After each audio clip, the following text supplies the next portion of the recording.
મિત્રો, આજે આપણે વાત કરવાની છે માતાજીના અખંડ દીવા વિશે। અખંડ દીવાનું મહત્વ શું હોય છે? નમસ્કાર મિત્રો, આપ સૌનું ફરી એકવાર સ્વાગત છે। જો તમે આ વિડીયો પસંદ આવે તો તમે લાઈક કરજો, શેર કરજો અને ચેનલ પર નવા હો તો સબસ્ક્રાઈબ અવશ્ય કરજો। તો ચાલો મિત્રો, આપણે શરૂ કરીએ વાર્તા। જ્યારે તમે માતાજીનો અખંડ દીવો કરો છો અને ઘણા લોકો જે નવરાત્રિમાં અખંડ દીવા કરે છે એના વિશે અને કળશ સ્થાપના વિશે પણ ઘણા લોકો એમ કહે છે કે જો તમે આ વર્ષ નવરાત્રિ કરો તો તમારે આજીવન સુધી કરવી પડશે। શું એ સાચી વાત છે? કદાપી નહીં, બિલકુલ ખોટી વાત છે। ધ્યાનથી સાંભળજો, બિલકુલ ખોટી વાત છે। જ્યારે તમારી ઈચ્છા છે ત્યારે નવરાત્રિ વ્રત કરવાની તો જ તમારું કોઈ પુણ્ય બળ જાગૃત થયું હોય વર્ષો વર્ષનું, ત્યારે જ તમને આ ભાવ જાગે છે અને ત્યારે જ તમે આ કરવા માટે તૈયાર થાવ છો। માની લો કે આ વર્ષ તમારી કોઈ પરિસ્થિતિ એવી છે કે તમે કરી શકો છો, કદાચ ક્યારેક કોઈ એવા સંજોગ બને તો કદાચ તમે ના પણ કરી શકો, તો શું એનો મતલબ એવો થયો કે માતાજીની ભક્તિ ના થાય? તો આ એક શક મનમાંથી કાઢી નાખજો કે પછી દર વર્ષ કરવી જ પડે, એવું કાંઈ નથી। તમે પ્રેમથી કરો, માતાજીના સરસ મજાના નોરતા, ઉપવાસ, વ્રત, જપ, અનુષ્ઠાન, તપ બધું જ કરી શકો છો। અને અખંડ દીવા વિશે પણ એ જ છે। એવો કોઈ નિયમ કે એવું કોઈ આપણને અંધશ્રદ્ધા રાખવાની જરૂર નથી। તમે એક વર્ષ કરો છો અને બીજા વર્ષ કદાચ ના કરો તો પાપ ના લાગે। કદાચ કોઈ સંયોગ અલગ હોય, એ સમયમાં તમારાથી કોઈ સંયોગના કારણે પણ ન થયું હોય તો એવું કાંઈ નથી। માતાજી બધું જાણે જ છે, એટલે એવું જબરજસ્તી નથી। આ વાત એ પણ આપણા ધર્મમાં ક્યાંય લખેલી નથી। તો મિત્રો, અખંડ દીવો જે છે એને કેવી રીતે કરવો અને એનું ધ્યાન કેવી રીતે રાખવું? તો પહેલું તો અખંડ દીવો જ્યારે નવરાત્રિમાં તમે કળશ સ્થાપના એટલે કે કળાની સ્થાપના કે ઘટ સ્થાપના કે જવારાની સ્થાપના કે આ તે બધું કરો ત્યારે હવે ધ્યાન રાખજો। અને શાસ્ત્રોમાં પણ લખ્યું છે કે દેવાય દક્ષિણે પ્રગટ દીપકમ દેવાય વામે તિલમ દીપક। હવે જો તમે ચાહો તો એક દીવો પણ અખંડ રાખી શકો છો અને તમે ચાહો તો 2 દીવા પણ અખંડ રાખી શકો છો। હવે જો તમે 2 દીવા અખંડ રાખવાના હો તો માતાજીની જમણી બાજુએ આપણે ડાબી બાજુ ગાયના ઘીનો દીવો રાખો અને માતાજીની ડાબી બાજુએ આપણી જમણી બાજુ તમે ચાહો તો સરસવા તેલનો દીવો કરી શકો છો, તલના તેલનો દીવો કરી શકો છો, એટલે એમાં કોઈ શંકા કે એવું નથી। તો આ 2 તમે દીવા માટે તેલનો ઉપયોગ કરી શકો છો। કામના અનુસાર થવા તો તમારી શક્તિ પ્રમાણે જે તેલ તમારે પ્રયોગ કરવો હોય એ કરી શકો છો, પણ મુખ્ય વસ્તુ એ છે કે 2 સાઈડ 2 દીવા અખંડ તમે ચાહો તો રાખી શકો છો અને તેમની જગ્યાએ બંને ઘીના દીવા કરવા હોય તો પણ કરી શકાય છે। આમાં કોઈ પાપ કે દોષ નથી। 2 બાજુ દીવા રાખવાનું કારણ એ છે કે જેમ કે શાસ્ત્રોમાં લખ્યું છે કે ગાય માતાના ઘીનો દીવો કરીએ તો માતાજીની પૂર્ણ કૃપા પ્રાપ્તિ થાય છે, ઘરમાં સુખ શાંતિ સમૃદ્ધિની પ્રાપ્તિ થાય છે, લક્ષ્મીજીની પ્રાપ્તિ થાય છે, વેપાર હોય તો વેપારમાં વૃદ્ધિ થાય છે અને ઘરમાં કોઈ પણ નકારાત્મક હોય તે બધી નકારાત્મક દૂર થાય છે। તેલના ઘીના દીવાથી શું થાય છે? તો જો તમે થાય તો જેમ કે સરસવાના તેલનો તમે દીવો કરો અખંડ, તો શત્રુબળ જે હોય આપણા જાણતા અજાણતા અમુક દોષ ભાવવાળા માણસો હોય એનાથી આપણું રક્ષણ થાય છે। તમે તલના તેલનો દીવો કરો તો લક્ષ્મીની પૂર્ણ કૃપા પ્રાપ્ત થાય છે અને આરોગ્ય સારું રહે છે। તો આ રીતે 2 દીવાનું શાસ્ત્રના પ્રમાણ છે અને આના સિવાય બીજું ઘણું બધું છે, જેમ કે આપણા કર્મોના સાક્ષી સ્વરૂપે પણ દીપ નારાયણને આપણે પ્રજ્વલિત કરતા હોઈએ છીએ। હવે મેં કીધું એમ કે જ્યારે તમે આ જવારની સ્થાપના અને આ તે બધું જ્યારે કરો ત્યારે પહેલો દીવો ગાયના ઘીનો પ્રજ્વલિત કરવો અને એના પછી બીજો દીવો તેલનો પ્રજ્વલિત કરવો।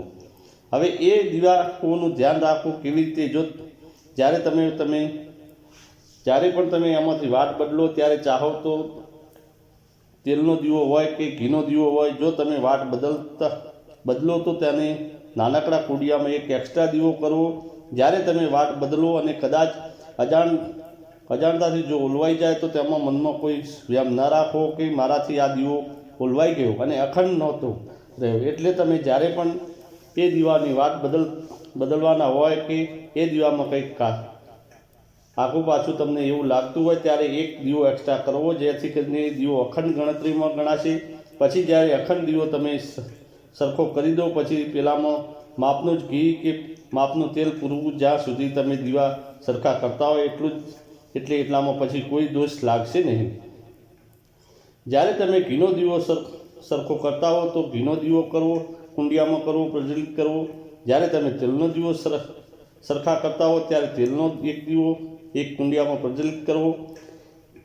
જ્યારે બંને દીવા તમે સરખા કરો કે એમાં વાત બદલો તો પહેલાં 2 દીવા તો ચાલુ છે, એટલે અખંડ દીવામાં જ એ તમારું ગણતરી કરવામાં આવશે.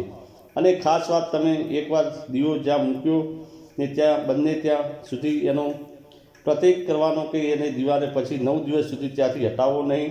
ઘણીવાર ઘણા માણસો પછી શું કરે છે, ઘડીકમાં એને ઉચકીને આમ મૂકશે, ઘડીકમાં એને ઉચકીને તેમ મૂકશે. આ થાય નહીં, આ પાપ લાગે. કારણ કે નવરાત્રિમાં જ્યારે દીપ સ્થાપના કરો કે અખંડ દીવાની સ્થાપના કરો ત્યારે એને ઘડીકમાં આમ ને ઘડીકમાં તેમ ના મુકાય. જે જગ્યાએ એનું સ્થાન એકવાર મૂકી દીધું ત્યાંથી હટાવવું નહીં. આ કોઈ એવું ઇમરજન્સી હોય ને તમે થોડું ઘણું આગા પાછું કરો તો ચાલે, પણ એવું ના હોય તો ક્યારેય એવું ના કરવું કરાય, નહીં તો એ દોષ લાગે છે. હવે ઊભી વાતની દિવેટ કરવી કે આડી વાતની દિવેટ કરવી, હવે આ પ્રશ્ન તો બહુ લોકોને મનમાં બહુ વહેમ અને શંકા બધું જ પેદા કરે છે.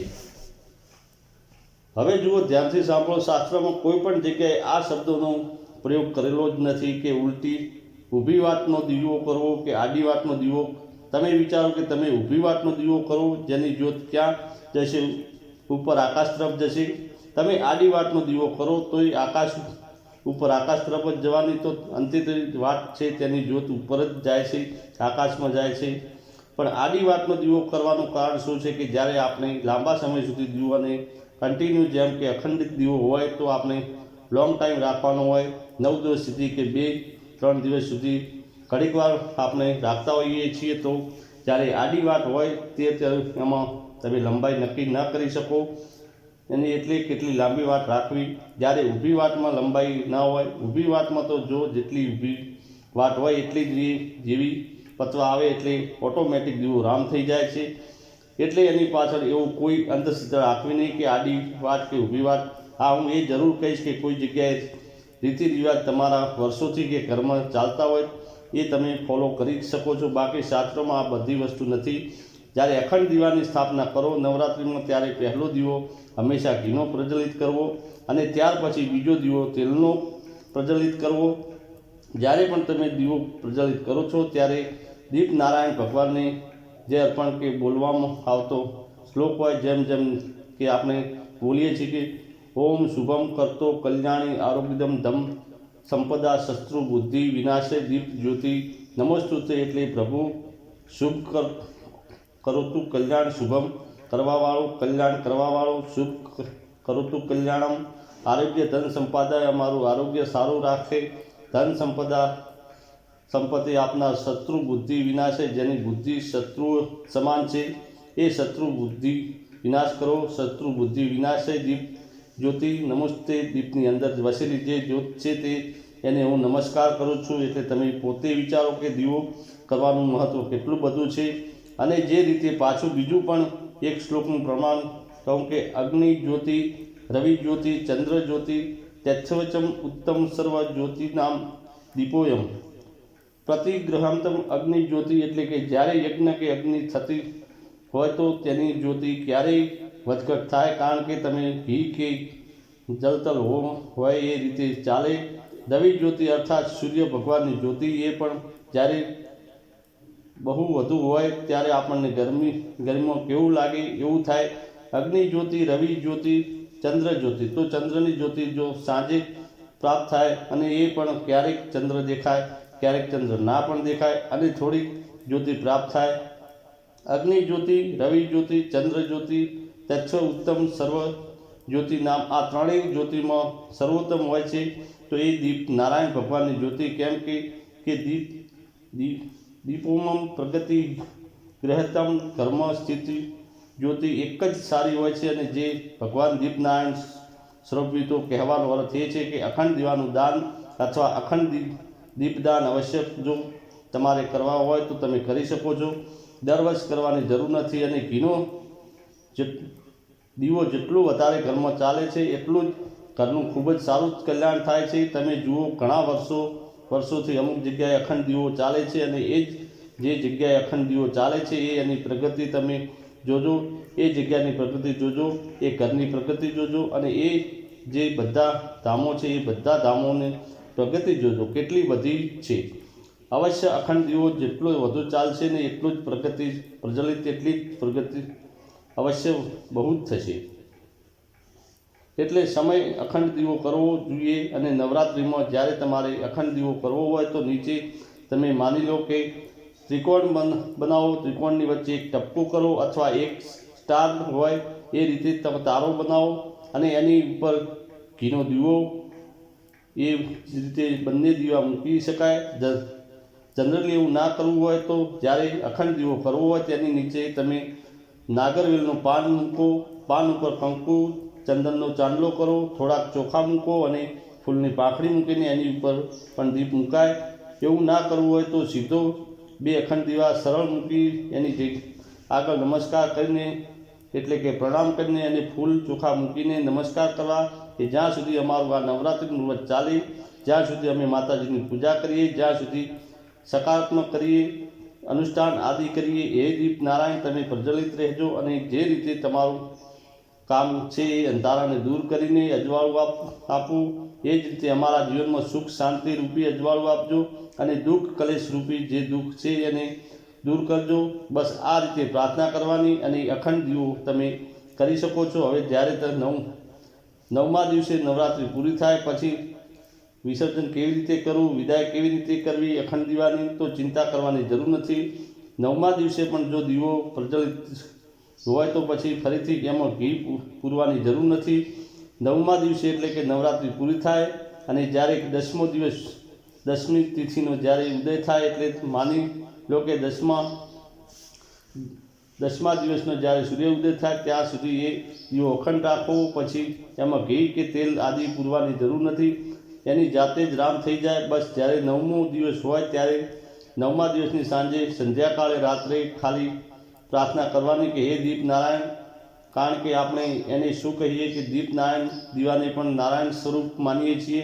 તમારી અંદર વસતા બધા દેવી દેવતાઓને સહિત નારાયણ તમારા નમસ્કાર છે. જો આ 9 દિવસમાં અમારાથી કોઈ અજાણતા ભૂલ થઈ ગઈ હોય તો અમને ક્ષમા કરજો અને કોઈ જાણતા અજાણતા ભૂલ થઈ ગઈ હોય તો અમને ક્ષમા કરજો અને અમારા ઘરમાં સુખ શાંતિ અને સમૃદ્ધિ સ્થાપ કરજો. આવી પ્રાર્થના કરીને ફૂલ ચોખા પધરાવીને બંને દીવાને વિદાય આપવાની. બસ આ સમસ્યા નિયમ છે, સામાન્ય નિયમ છે અખંડ દીવાનો. હર કોઈ કરી શકે છે, જરૂરી નથી કે પછી દર વર્ષ કરવું જ પડે. તો આ હતી આજની માહિતી. જો તમને આ વિડીયો પસંદ આવ્યો હોય તો વિડીયોને લાઇક કરજો, શેર કરજો અને ચેનલ પર નવા હો તો સબસ્ક્રાઈબ કરજો. જય માતાજી, જય ગોગા મહારાજ.